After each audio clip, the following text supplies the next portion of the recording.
Undefeated.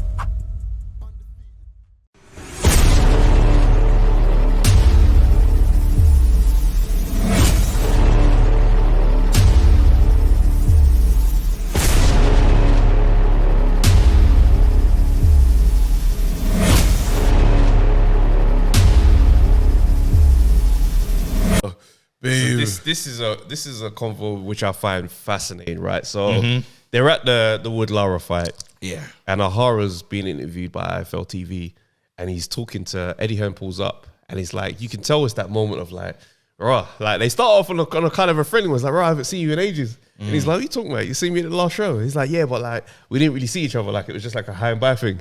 Eddie's coming in so confident into this exchange. Yeah. So then Ahara gets to the stuff and he's like, well, you know, I feel like you owe me an apology for how you man threw me under the bus. And he's like, yeah, look, end of the day, I don't think we made the wrong decision. Like when he comes in on that and he's like, you feel we made a mistake. I think we didn't make a mistake. But hey, how can I say? You've come a long way. Here you are. You've always been welcome at my shows. I do like you. You said some crazy things about me, but I've never responded. And it's almost it's that thing that I got from the dynamic, right? That I just felt like, Ahara still likes Eddie Hearn. I feel like there's still a softness, but it's that thing of like, your big bro just changed how he was with you, and you just want it to go back to what it was like before. No. No, so I'm with you. I'm with you on some of that. Yeah, cool. But I believe that he's been practicing and waiting for this moment. And on that day that he knew he was he working? Was he there in a working capacity or something? No, he was just. I think it was just a Coogan thing. Coogan is great at finding himself in these moments. Coogan is a master. We've been there at being in these moments. Coogan is a master at being in his moments, right? And he probably saw them and said, "Oh, Eddie's coming over." Yeah, but Ahara has been thinking one day what he would say when I talk to Eddie Hearn. I'm going to say, because in his head, he threw him under the bus. And what he was looking for was an apology. Yeah. He came over there for an apology. That meeting was supposed to be, I want an apology, but at the same time, I understand that you're still someone you're not someone I should have as an enemy. It's not beef, yeah. It can't you're not someone I can have as an enemy. It's like almost like, and you could say I'm podding right now, but the Coley statement, would Coley have dropped the statement had he won? I'm just saying that. Would a Coley maybe I'm podding. Maybe I'm podding. No, would he have dropped a statement at that timing? The timing, bro. You called it perfectly when you said that it's good to get in front of this one. Get in front of it because this person is too powerful. Yeah. This person's too powerful and he's not an enemy that we need now. You know, it's like, this ain't time for wartime. You know, don't get twisted. We can have beef. Peace season, fam. This is the peace season because at the moment, ceasefire at least. You know, and because actually this ain't even someone that I decided to go to war because I'm down on my scorecard, heavy, right? And he said, "Look, let me make this thing." And for Ahara, I believe that he did want an apology, but then he had to quickly pivot and understand, well, he's not backing down, even though this moment he's probably practiced this moment many times. And then it ended in the end. It was, well, I'm on this energy. You're still doing well. Big up to yourself. You're always welcome to our shows. But he didn't give it. He didn't validate it. He didn't let him have it. And he wanted validation.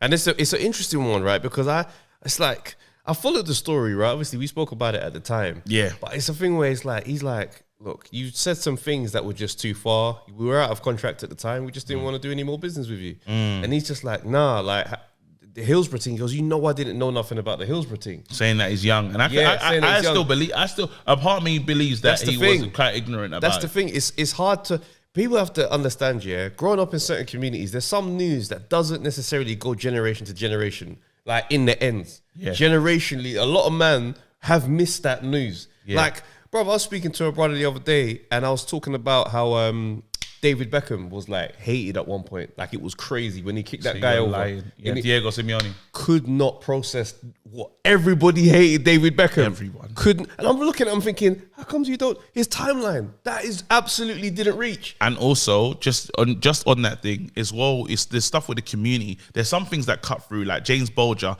I was so young, I always remembered that. Yeah, right. Yeah. But there's some things, Damilola, take all these different things like that. But there's some stuff, yeah, especially if you're not from I would say in our community, the football thing while it's like we're like new fans and stuff, it's not part of the religion how it can be like up north and that football thing can go over so many heads. So while for Liverpool, that's a big part of their fabric. It's a big part of massive tragedy, of them, right? But then if you're a kid growing up in a city South London, on the roads, he's not really a sport fan, and no one introduced, and you're not even a football guy as well. You can miss that, and you can say, because everyone does know. What you do know in terms of the highlights is, well, Liverpudlians hate the Sun. Yeah, you don't know what you haven't realized. You don't know the route, but you say, they don't read the Sunday. That paper's not rated out there, and this, that, and the other. So I can understand why you can miss it. Now, ignorance doesn't give you ignorance can't be bliss. It doesn't say because you're ignorant you can do. So I just didn't know.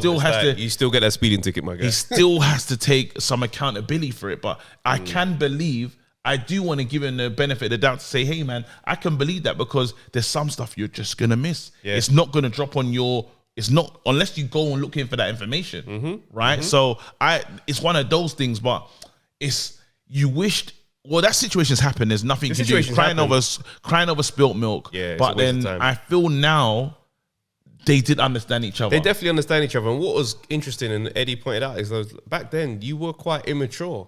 Do you know what I mean? Today, you seem like you're in a completely different space. You're in a different... And that's the thing as well, where it's like, sometimes it's not the isolated moment that does it. It's an accumulation. You know what I mean? Death 5,000 cuts. It's like, you're Marmite. A lot of people like you, but Ahara Davis, you cuss this guy out. You on Twitter, you're going crazy.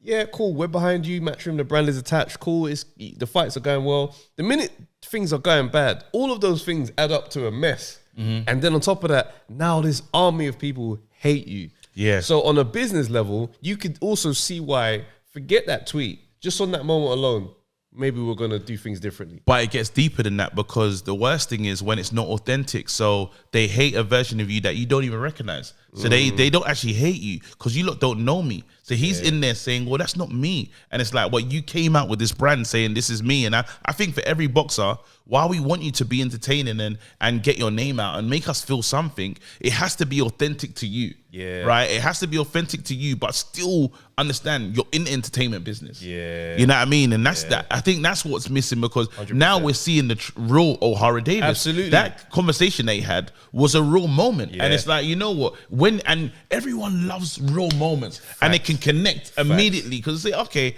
the floor, I like you now. That's right. I like you. I'm behind you. And that's what boxing needs. You need more of those real moments. And boxers to keep it, the honesty. The honesty is where is going to be there. And I think that's where there's strength in it. It's mad because you're talking about fighting, but there's strength in that vulnerable place. Absolutely. A lot of strength. And Ahara is somebody that I've followed his career for a long time as well. Like him and Anthony Yard, I've been supporting their careers from a long time. Yeah, like Ahara's come to some comedy shows from way back in the day. Yeah, came with the belt as well. Proper supportive guy. Like he's always shown love. So I've got a lot of time for Ahara. I remember watching the Josh Taylor fight. I went to Amsterdam with my missus, right? Bruv, literally as we've come out the train station, we're sitting on the side of the station. I'm watching the fight on my phone because I'm like, the opening bell was about to go down. I was stressed when I saw him like start to lose, fam. But it's one of them ones where I'm glad to see him in a great place. Like he's just been made mandatory for the shot, the title belt. That's what his title shot.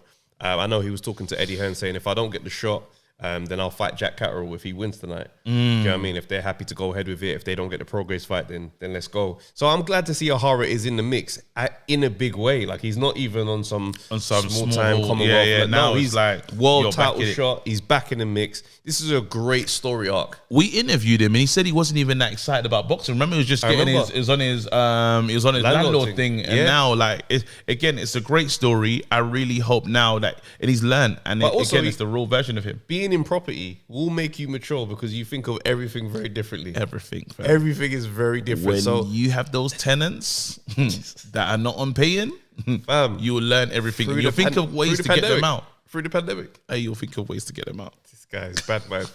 But nah, honestly, Ahara Davis, we're watching, we're paying attention. All the best for you, bro. Big up to Ahara, man. Seriously.